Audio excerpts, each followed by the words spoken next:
High court का वरिष्ठ आईनजीवी पीतांबर आचार्य हेले एडवोकेट जनरल तांकू राज्यर एडवोकेट जनरल एजी भावे राज्यपाल रघुवर दास नियुक्ति देइछंती। यह तत्क्षणात लागू हेबो एने आईन विभाग पक्षरु विज्ञप्ति प्रकाश पाइछि। अधिक सूचना देबा पई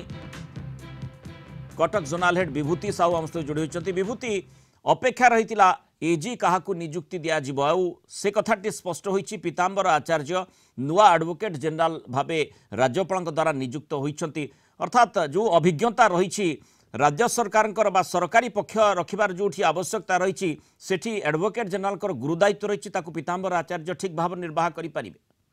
देखंतु मुन्नाल केवल जे हाईकोर्ट नुह सुप्रीम कोर्ट रे मध्य मामला परिचालना क्षेत्र में राज्य सरकार पक्ष रखिबारे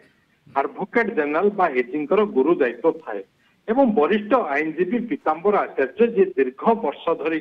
काम करि आसुचंती ए क्षेत्र रे एवं तांकर विभिन्न प्रकार मामला परिचालना करिबारे से होचंती सिद्धहस्त तांकू राज्य सरकार पक्षरु तांको ना नॉमिनेशन कराइतला जाकी गवर्नर तांकू आज नियुक्ति देइचंती एडवोकेट जनरल हिसाब रे ओडिशा हाईकोर्ट रे जे कि वरिष्ठ आईनजीवी भावे कार्य करि आसुतिले तांकू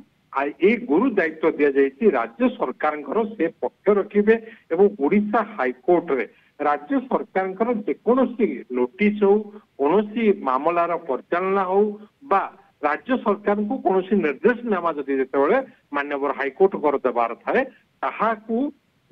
ताहा कम्युनिकेट करिथांती एडवोकेट जनरल से दृष्टि वरिष्ठ आईनजीवी पीतांबर आचार्य जे कि सब प्रकार मामला आपण क्रिमिनाल मामला कहतु अन्य क्षेत्र में जमीती कि अनेक प्रकार मामला परिचालन से सिद्धहस्त जानी बहु समय जो न्यायिक व्यवस्था रही सरकार पक्ष रखा पड़ी था विशेषकर सरकार जो मामला गुड़िक पक्ष रही था स्पष्ट उक्ति आशा करी सरकार पक्षर अदालत तेणु से ही क्षेत्र में जो अभिज्ञता रही पीतांबर आचार्य एडवोकेट जनरल हिसाब से भली भाव में तथ्य गुड़िक से रखिपारे जहाँ कोर्ट आवश्यक करेंगे निश्चित रूपे कहीं आप जानते पाखापाखि 30 वर्ष अधिक समय धरिक ये क्षेत्र में कार्य कर आसुचंती एवं सबुठ बड़ कथा हूँ से पूर्व सांबादिकता ओडिशार राजनीति सहित ओडिशार पाणीपाग सहित एवं सबु क्षेत्र सहित ओतप्रोत भाव जड़ित रही आसुचंती वरिष्ठ आईनजीवी पीतांबर आचार्य एवं गंगाधर रथ वरिष्ठ आईनजीवी पूर्वतन एडवोकेट जनरल चैम्बर रे से प्रैक्टिस आरंभ करते युव समय वकिलाती आरंभ दिन से जड़े दक्ष वकिल हिसाब से सुनाम अर्जन कर सारी तेणु से दृष्टि वरिष्ठ आईनजीवी पीतांबर आचार्य को ये नुआ नियुक्ति एडवोकेट जनरल नियुक्ति दि जाइए निश्चित रूप आशा करवा मामला परिचालन बा माननीय हाईकोर्ट जहाँ आवश्यकता करेंगे जो तथ्य आवश्यकता करेंगे राज्य सरकार से रखा निश्चित समर्थ हेबे एवं ता सहित वर्तमान एडवोकेट जनरल नियुक्ति होगा एजी ऑफिस रो अन्य जो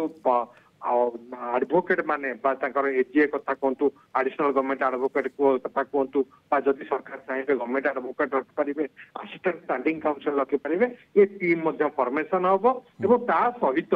जो मामला गुड़िक सुप्रीम कोर्ट जाऊँगी आम देखीचे विगत दिन में जो मैंने एजी रही सुप्रीम कोर्ट जाकि राज्य सरकार पक्ष मामला परिचालना करते राज्य सरकार पक्ष रखी था से दृष्टि आम आशा करवा जेहेतु वरिष्ठ आईनजीवी पीतांबर आचार्य दीर्घ दिन धरिक ए क्षेत्र में कार्य कर आसुचंती एवं अनेक गुरुत्वपूर्ण मामला से ओडिशा हाईकोर्ट एवं सुप्रीम कोर्ट रे परिचालना कर से दृष्टि आम आशा करवा सुपरिचालना करेंगे एजी हिसाब से एडवोकेट जनरल हिसाब से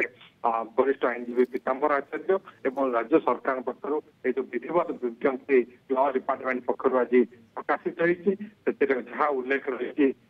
आईनजीवी पीतांबर आचार्य को ओडिशा हाईकोर्ट रे एडवोकेट जनरल हिसाब से नियुक्ति दी जाइए इमिडिएट इफेक्ट बा त्वरित से कार्य आरंभ करेंगे तो आम आशा करवा निश्चिंत